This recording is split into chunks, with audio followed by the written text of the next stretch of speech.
I've had people on this podcast, even from the LinkedIn world, I'm sure you're your friends, and they talk about so many like niche, like little hacks and stuff like this. I think they're all chatting shit. These people are my friends, don't get me wrong. Like I speak to these people, but I just think they're all talking nonsense. Like, to be fair, like my communication style is very straightforward. So I think maybe we're saying the same things and I'm just saying it in a little bit more plain language, but I really don't think it's it's nothing to do with the algorithm. It's not how well you write your hooks. It's not like, those things help, but they're little like 20% dust on the top. Sure, it's better to post at 7:30 in the morning because you get that morning better traffic on LinkedIn.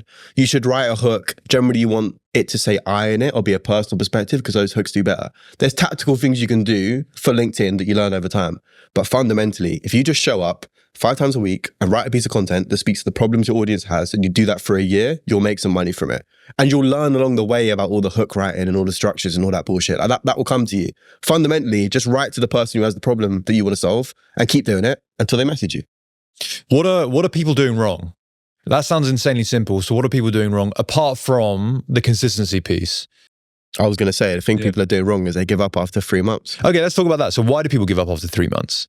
Because when I started posting on Instagram and TikTok, this is pre-LinkedIn, and I'd gone for 9 months. So at the time I was running a little fashion business. I was selling like clothes on Depop and eBay, secondhand stuff. I'd get like Stone Island jumpers for cheap, flip them, make £20 a jumper, whatever.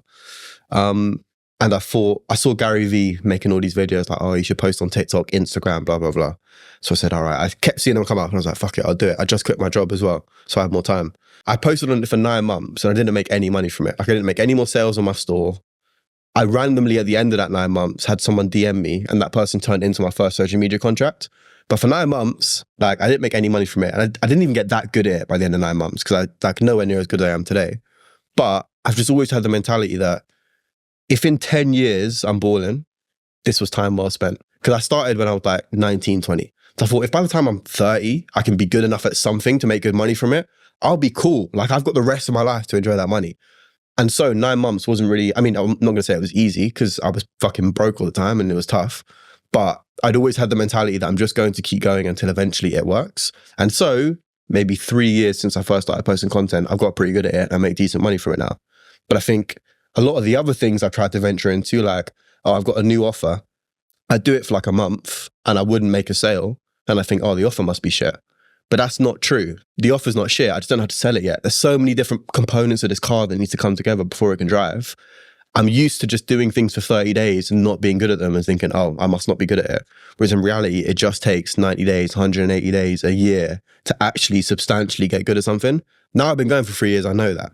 So when I launch a new offer and it doesn't sell in the first month, I'm cool because I've been through this before. I know things take time, but before you've made any money, before you have that experience, you don't know that 30 days is not that long. It feels fucking long. When you turn up every day for 30 days to do something consistent and you don't make progress or it doesn't look like progress, that feels like a long time. You think you must be doing something wrong.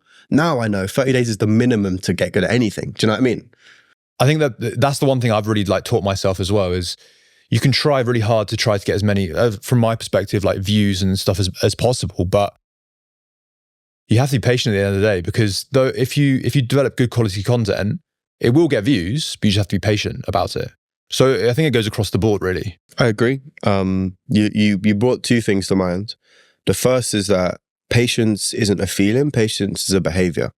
Like, I feel very impatient all the time. I'm very annoyed that I haven't made more sales in the last week or whatever.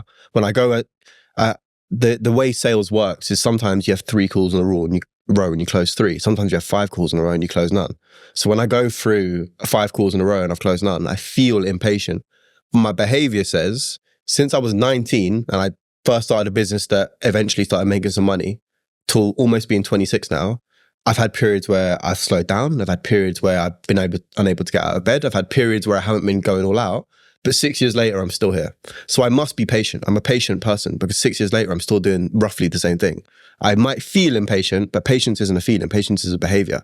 We can feel as impatient as we want. We can feel as frustrated as we want. But as long as we keep turning up day in, day out, or week in, week out, depending on how long you need a break for in between, patience is just keep doing the same thing for long enough until it works, you know? And most people can do that. Yeah. Two things. One, what made you be patient in that? Because at a young age, you expect results straight away because you don't have that sort of experience of, oh, if I'm patient, like this will happen. But you sort of expect results straight away. So when you were at that sort of age, yeah, you're putting the grind and you were doing work, but what made you want to stay in that field?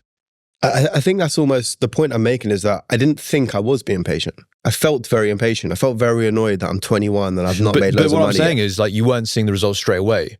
So what made you be like, you were impatient, and as you said, but what made you be like, I want to carry on?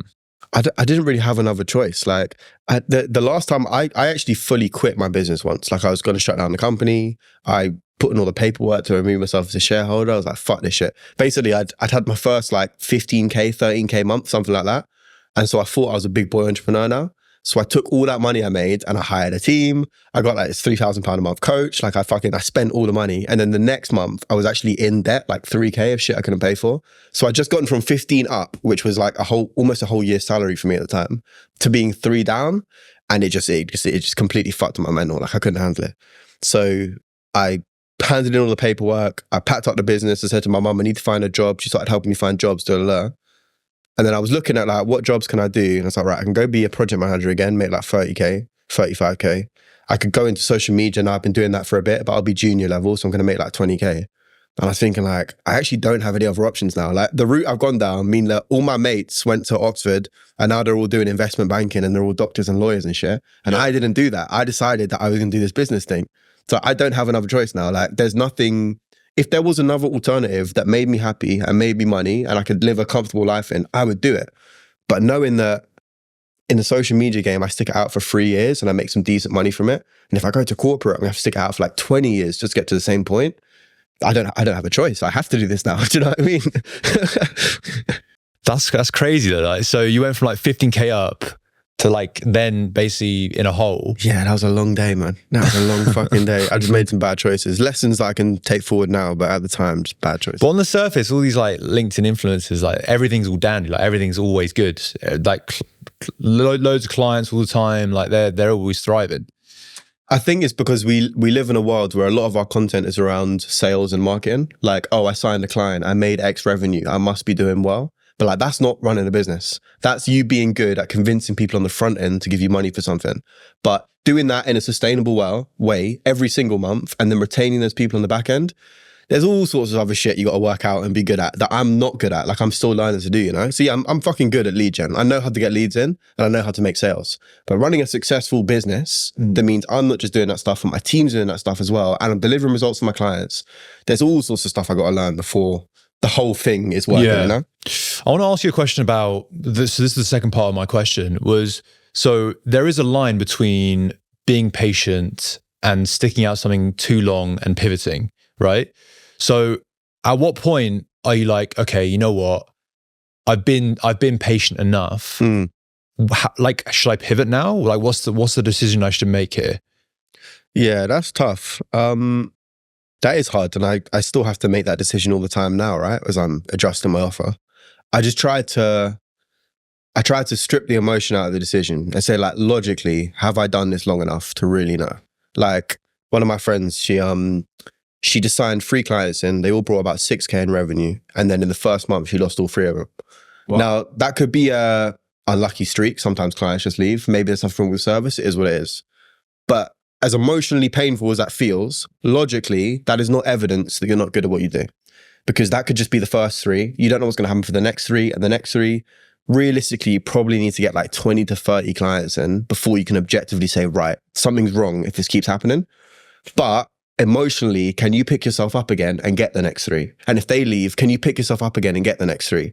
If you just emotionally can't keep slogging through it, then maybe it's time to drop it. But if you can and you can handle the emotion, I just say, logically think, is 5 clients leaving really a reflection the service is terrible?